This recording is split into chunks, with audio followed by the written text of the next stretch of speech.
Hi viewers, hope you are fine. It's me Zafar and you are tuned in CAMScope. Thank you for joining. यहाँ पे इस video में हमने जैसा कि हम डिस्कस करते आ रहे हैं पीरियोडिसिटी ऑफ प्रॉपर्टीज़ में हम मुख्तलिफ प्रॉपर्टीज़ देख रहे हैं किस तरह पीरियोडिक टेबल में वो चेंज हो रही हैं। तो यहाँ पे हम डिस्कस करने जा रहे हैं इलेक्ट्रॉन एफिनिटी। छोटा सा टॉपिक है ये, सिंपल सा है कि what is electron affinity, how it changes in a group और इन अ पीरियड। ये आपसे पूछा जा सकता है। या आपसे पूछा जा सकता है कि फ्लोरीन से क्लोरीन की इलेक्ट्रॉन एफिनिटी कम होनी चाहिए लेकिन ये ज़्यादा क्यों है। या आपसे पूछा जा सकता है uni negative ion formation is exothermic while di negative ion formation is endothermic. ये दो क्वेश्चन अक्सर इस टॉपिक से पूछे जाते हैं, तो आपने इनको बड़ी तवज्जो से सुनना है और तैयार करना है ये टॉपिक। इलेक्ट्रॉन एफिनिटी क्या है? The electron affinity is the energy released और एब्जॉर्ब, दोनों रिलीज्ड और absorb when a electron is added to an isolated gaseous atom to produce an anion। आपके पास फ्लोरीन है, आप फ्लोरीन को एक इलेक्ट्रॉन देते हो, F नेगेटिव आयन बन जाता है और एनर्जी रिलीज़ हुई -337 kilo joule per mole, is it. अब आपके पास क्लोरीन है, आप क्लोरीन को एक इलेक्ट्रॉन दो, ठीक है। Chlorine will give you Cl negative, ठीक है। एनर्जी रिलीज्ड इज -347 और 49 किलो जूल पर मोल। लिटरेचर में ये मुख्तलिफ मिलता है, 347 भी है और 349 भी है। इसी तरह आप ऑक्सीजन को एक इलेक्ट्रॉन देते हो, ऑक्सीजन एक इलेक्ट्रॉन एक्सेप्ट करता है, it has tendency, it has capacity to accept an electron, it makes O negative 1 ion, energy released is -141 kilo joule per mole. अब आप दूसरा इलेक्ट्रॉन देना चाहते हो, भाई अब थोड़ा सिनेरियो डिफरेंट होगा। ऑलरेडी इलेक्ट्रॉन ज़्यादा है, अब जब ऑक्सीजन दूसरा इलेक्ट्रॉन लेना चाहती है तो ऑलरेडी प्रेजेंट इलेक्ट्रॉन आने वाले इलेक्ट्रॉन को रिपेल कर रहे होते हैं, तो अब लेने के देने पड़ जाते हैं। अब हमें 780 किलो जूल पर मोल एनर्जी देनी पड़ती है। इसका मैंने पॉजिटिव साइन शो किया। यही आपको क्वेश्चन पूछा जाता है कि uni negative ion formation is exothermic process while di negative ion formation is endothermic process. आपने इस चीज़ को एक्सप्लेन करना होता है सिर्फ, ठीक है। तो अब हम देखते हैं, ये मैं लेटर ऑन आपको इसी आर्टिकल के अंदर ही बता दूंगा, इसका पूरा मैं आपको शॉर्ट क्वेश्चन बना के लिख दूंगा। तो हम अब देखते हैं फैक्टर्स कौन कौन से इफ़ेक्ट कर सकते हैं इलेक्ट्रॉन एफिनिटी को, ठीक है जी। Factors affecting electron affinity, number 1 हम कहते हैं एटॉमिक साइज़।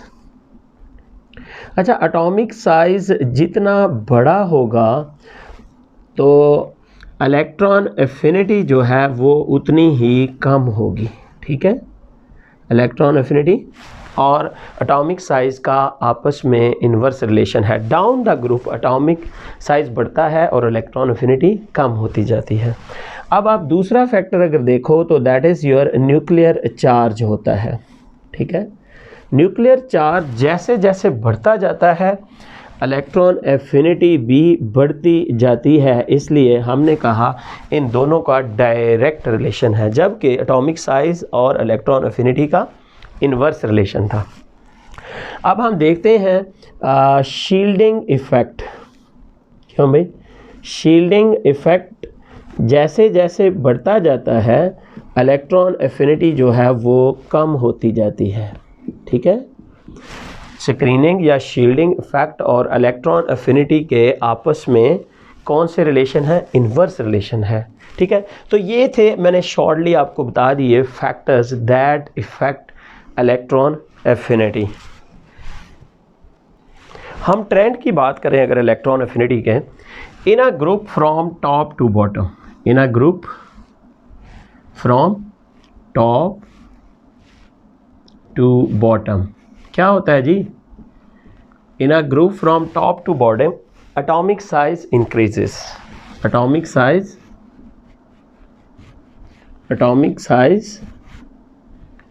इंक्रीजेस। जब एटॉमिक साइज बढ़ता है तो इलेक्ट्रॉन एफिनिटी की वैल्यू कम होती है।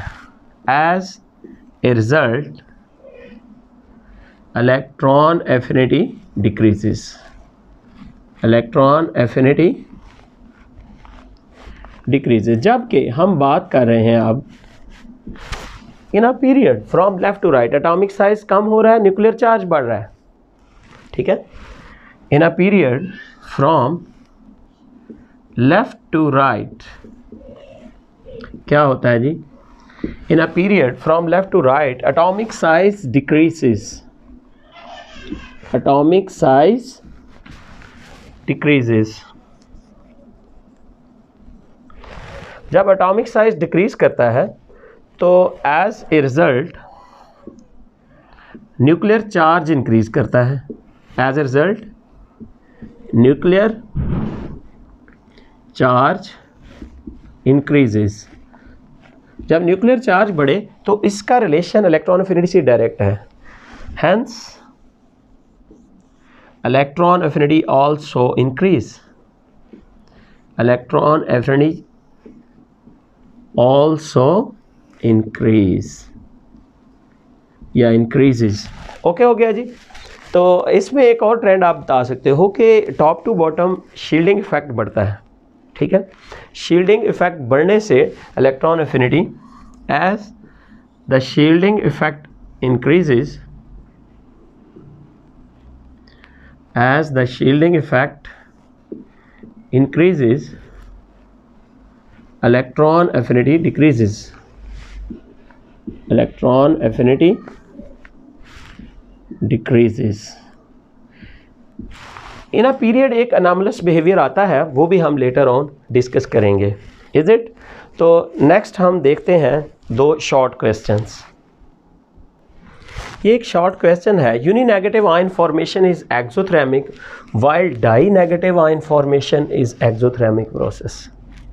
ऐसा क्यों होता है भाई? इलेक्ट्रॉन एफिनिटी है ना, मसलन हम कहते हैं हमारे पास ऑक्सीजन है, हम इसको एक इलेक्ट्रॉन प्रोवाइड करते हैं, तो इसमें टेंडेंसी है कि ये इलेक्ट्रॉन लेता है, वो नेगेटिव आयन फॉर्मेशन होता है by the release of energy -141 kilo joule per mole.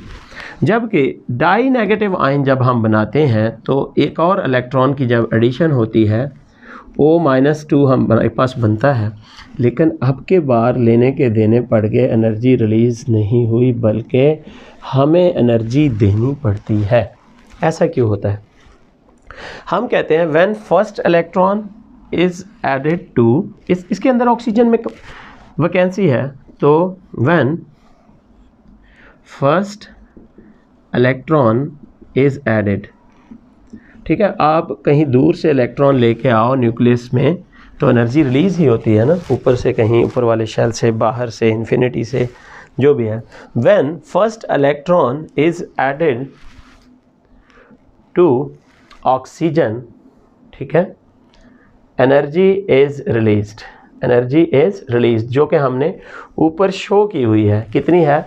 -141 kilo joule per mole. And the process is exothermic। वो प्रोसेस जिसमें एनर्जी रिलीज होती है, the process is exothermic. But आप दूसरा इलेक्ट्रॉन दो अब, but in case of addition of second electron energy is absorbed. Second electron, हम कहते हैं ऑलरेडी प्रेजेंट इलेक्ट्रॉन, अब एक इलेक्ट्रॉन पहले ही ज़्यादा हो चुका है, पहले 8 इलेक्ट्रॉन थे, अब 9 हो चुके हैं, 8 और यहाँ पे 9। Already present electron repel the incoming electron, repel the coming electron या incoming electron. So we have to give energy. So energy is absorbed instead of being evolved.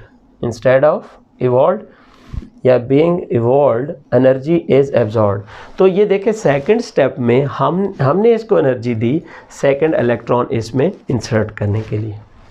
तो हमने कहा पहला इलेक्ट्रॉन ऐड होता है तो एनर्जी रिलीज होती है एक्सोथर्मिक प्रोसेस, जबकि दूसरे प्रोसेस में ऑलरेडी प्रेजेंट इलेक्ट्रॉन आने वाले इलेक्ट्रॉन को रिपेल करते हैं, जिसकी वजह से हमें एनर्जी देनी पड़ती है। इसी तरह फ्लोरीन और क्लोरीन में अगर आप देखो, यहाँ पे भी थोड़ा सा एबनॉर्मल बिहेवियर है। Top to bottom electron affinity कम होनी चाहिए, लेकिन फ्लोरीन की है -337 और क्लोरीन की है -349 या 347 इन किलो जाउल पर मोल। हालांकि होनी क्या चाहिए थी, क्लोरीन की ज़्यादा होती, फ्लोरीन की ज़्यादा और इसकी कम होनी चाहिए थी, लेकिन इसका न्यूक्लियर चार्ज काफ़ी बड़ा है। ठीक है, न्यूक्लियर चार्ज जो है वो बड़ा है। क्लोरीन में 17 इलेक्ट्रॉन है और यहाँ पे कितने हैं, फ्लोरीन में 9 इलेक्ट्रॉन है। तो 17 इलेक्ट्रॉन जो हैं, हालांकि साइज़ इसका बड़ा है लेकिन दैट मच बड़ा नहीं है। आखिरी है ना, देखो आखिरी तकरीबन सेकंड लास्ट एलिमेंट है क्लोरीन, फ्लोरीन के नीचे है। सेकंड थर्ड पीरियड का आपको पता है ये सेकंड लास्ट एलिमेंट है। तो साइज़ दैट मच स्मॉल नहीं है, लार्ज नहीं है, बल्कि जो चार्ज है इसके अंदर वो काफ़ी बड़ा है, जो कि आने वाले इलेक्ट्रॉन कह लें कि रीअरेंजमेंट के नतीजे में ज़्यादा एनर्जी रिलीज़ कर देता है। ठीक है, इसमें क्या चक्कर है, न्यूक्लियर चार्ज है, न्यूक्लियर चार्ज इसका ज़्यादा है, जिसकी वजह से फ्लोरीन से भी ज़्यादा एनर्जी रिलीज़ हो जाती है। Is it? तो ये था आपका topic electron affinity. Hope so आप इस वीडियो को समझ चुके होंगे कि किस तरह से electron affinity in a period और इन अ ग्रुप चेंज होती है, किस तरह डाई नेगेटिव आयन फॉर्मेशन एक एंडोथर्मिक प्रोसेस हो जाता है, और फ्लोरीन से क्लोरीन की इलेक्ट्रॉन एफिनिटी ज़्यादा क्यों हो जाती है। Thank you for watching, bye.